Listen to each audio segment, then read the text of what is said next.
Live from our 7 Tasmania studios, your nightly news with Kim Miller begins now.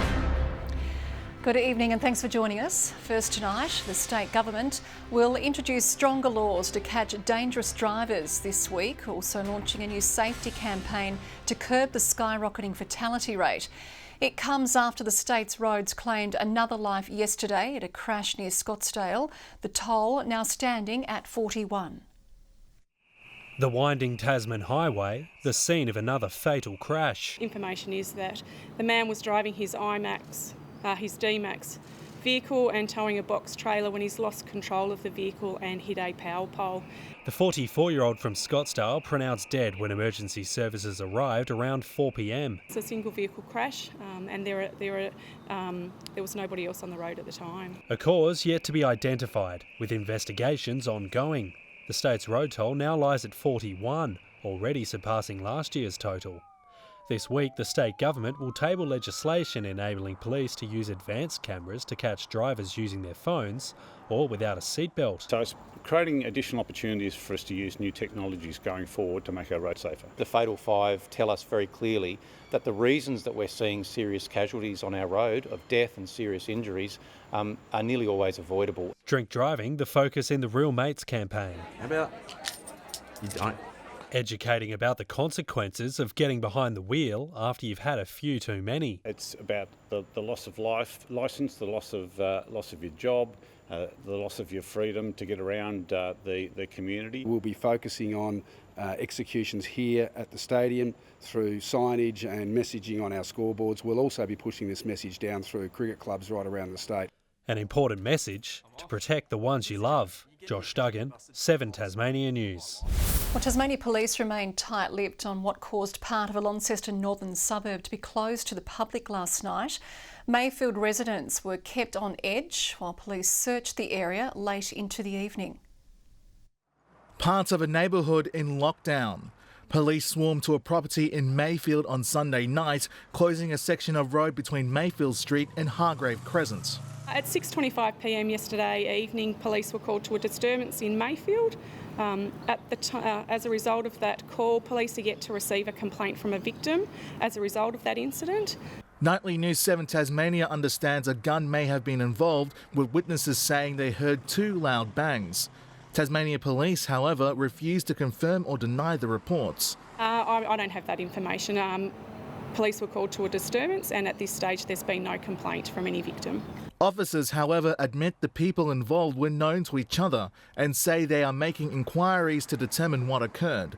At this stage, they say their focus is locating a victim of the incident, emphasising no one has come forward to make a report. So there was a report to that area in relation to a disturbance and police were trying to establish what went on and to try and locate a victim to advance the investigation. At this stage, that victim hasn't come forward.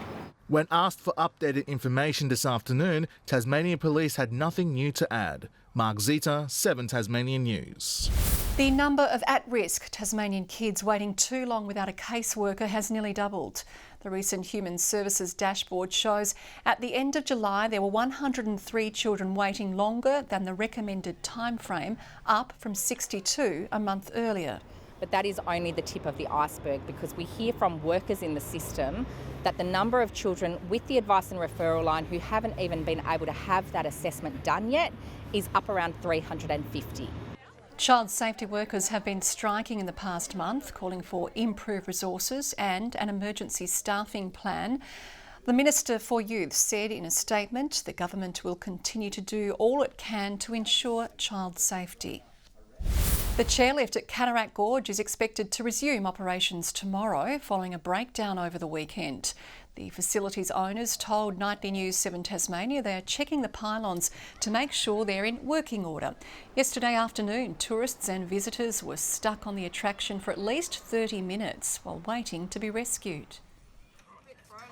How was the ordeal? Nerve-wracking. Nerve-wracking. Whereabouts were you when it happened? Halfway. Halfway? Halfway. Yep. But we survived. Good on you. Save Tasmania says no reports have been made to them. The Greens are calling for Tasmania's whistleblower regulations to be amended. Currently, those with information regarding members of Parliament can only disclose it to the lower house Speaker or upper house President. So our amendment will mean that if you have a complaint to make or want to report the conduct of a member of Tasmania's Parliament, you can go to the Integrity Commission or the Ombudsman. Week, the Anti-Discrimination Commissioner released a report into the workplace culture at Parliament House, and MPs were deemed to be among the worst offenders of bullying, discrimination and harassment. Tasmania's top first responders have bid farewell, heading to Europe for the World Rescue Challenge. The event putting their crash and trauma skills to the test after what has been a shocking year on the state's roads.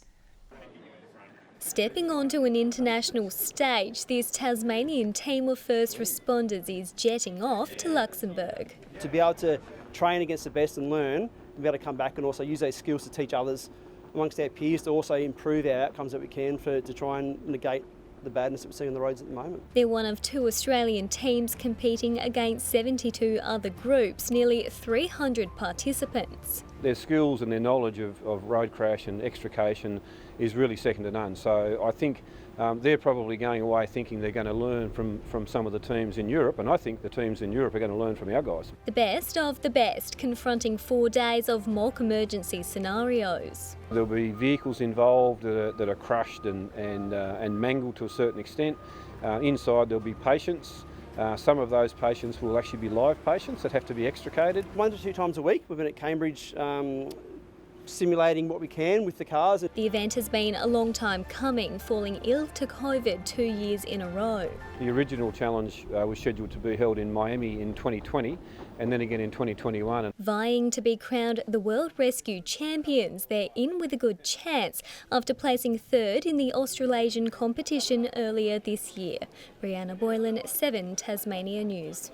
Tasmania's Lions Club members have gathered in Government House to mark 75 years of Australian service. Her Excellency addressing the crowd before receiving a Melvyn Jones which is Fellow. the highest award a Lion can receive for humanitarian services in their area. With 930 members in Tasmania alone, it's Australia's largest service organisation, providing community aid from disaster relief to elderly support and eye checks in children. One young man from an Asian country couldn't recognise anything.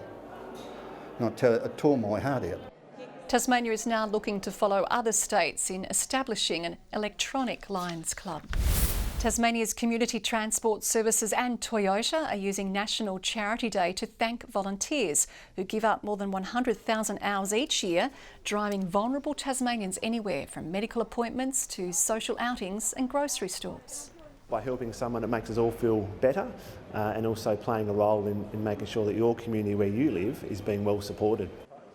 Around 250 volunteers, the companies are actively recruiting, urging anyone interested to hop behind the wheel. A surreal dad has woken up to the perfect Father's Day gift, winning $2 million in Saturday's Tats Lotto draw. The man, who wishes to remain anonymous, purchased his ticket from the Surreal Lucky Agency. He's been playing the games for quite a few years and come up trumps on Father's Day. Was a pretty good day, forget the jocks and the socks. It's the agency's second Division 1 winner in the past 2 years. They've survived a do-or-die elimination final, and Clarence have another sudden death test against Kingborough this weekend. The Roos haven't beat the Tigers in any of their 3 meetings this year, and they'll have a big task on their hands, travelling to the Twin Ovals. I think their contested ball has been very good. Just their ability to break away from stoppage as well, which I think we've gotten a lot better at over the year. The Tigers will also be looking to pounce back after an 89-point thrashing at the hands of Launceston on Saturday. Stuart McSwain has set a new personal best in the 5,000 metres at the Brussels Diamond League over the weekend. With a sub-13-minute run, the Tasmanian finished 6th and put himself in contention for next year's World Athletic Championships in Budapest. Kenya's Jacob Kropp won the race, setting a new lead time of 12 minutes and 45 seconds. Tasmanian cyclist Nathan Earl has taken a dramatic sprint victory in Japan. The Team Yukio rider beat a select group of 3 to take out the Kozagawa road race on a treacherous hilly course. This sort of sprint is good for me when we're all a little bit tired and it's not pure sprinter, it's climber sprint. Earl's next race is the Tour of Hokkaido, starting Friday. And Richie Porte has begun his final race as a professional cyclist, the Tour of Britain. The Pride of Launceston finished Stage 1's sprint finish in 63rd, 23 seconds behind the stage winner, Kiwi Corbin Strong. Stage 2 will see the peloton ride across Scotland from Harwick to Dunse. Good evening. Hope you had a great weekend. All the right things seem to have happened. A bit cooler though, right around the state this morning. Just 12 in Hobart today, 3 below average. Launceston 16, Burnie 14 and Devonport 15. 17 was the top at Smithton. Low Head registered 16 degrees, Strawn 15. 14 was the high at Ouse, St Helens and the Bass Strait Islands. Friendly Beaches 13 and Lyawini 7 degrees. Mostly cloudy conditions over the south and east where a few showers fell. Patchy cloud elsewhere across the state. More low cloud over coastal parts of Victoria, New South Wales and Queensland due to onshore winds. A frontal cloud band moved over Western Australia. A high moves to our south tomorrow morning, extending a ridge north to Queensland. The cold front continues tracking across the west. Southwest to southeasterly winds at 5 to 15 knots, reaching 20 knots over the central west. Winds tending southeast to northeast during the afternoon. A frost warning has been issued for the Midlands and Upper Derwent Valley for tomorrow morning. So another cool start for a few centres. 4 overnight for Hobart, 13 tomorrow, 12 the top for Adventure Bay. A morning frost for Tarraleah, -2, 11 the top. 15 for Launceston, a partly cloudy day. 13 the high for Devonport, partly cloudy for Bridport and a high of 13 degrees. 12 the top for Burnie, Strawn 13 and just 13 for Marrawar, while down the east coast tomorrow, St Helens a shower or 2 and 13, cloudy 13 for Swansea and 14 for Whitemark on Flinders Island. On Wednesday, light showers over the northeast before extending to the east and possibly the northwest in the evening. Showers over the north and east extending elsewhere during Thursday afternoon, and on Friday, showers mainly over the north before increasing in the west. Showers in Perth tomorrow, a sunny 20 in Adelaide, partly cloudy weather in Melbourne and 17 there tomorrow. A cold start for Canberra, showers easing from Sydney and some cloud up the Queensland coast. And mostly cloudy at the moment in Hobart, 8 degrees, clear and 11 in Launceston, Devonport partly cloudy and 10. I'd like to thank Mark from Wayatina for his email over the weekend, wondering why we never mentioned Wayatina on the weather, Kim. Maybe he ought to get the Bureau to put a weather station in Wayatina and Mark can get out and measure it every morning at 3 a.m. They'll get plenty of airtime then. Good idea. Thanks very much, Murph. That is all your news for now. We'll have updates and news breaks later this evening.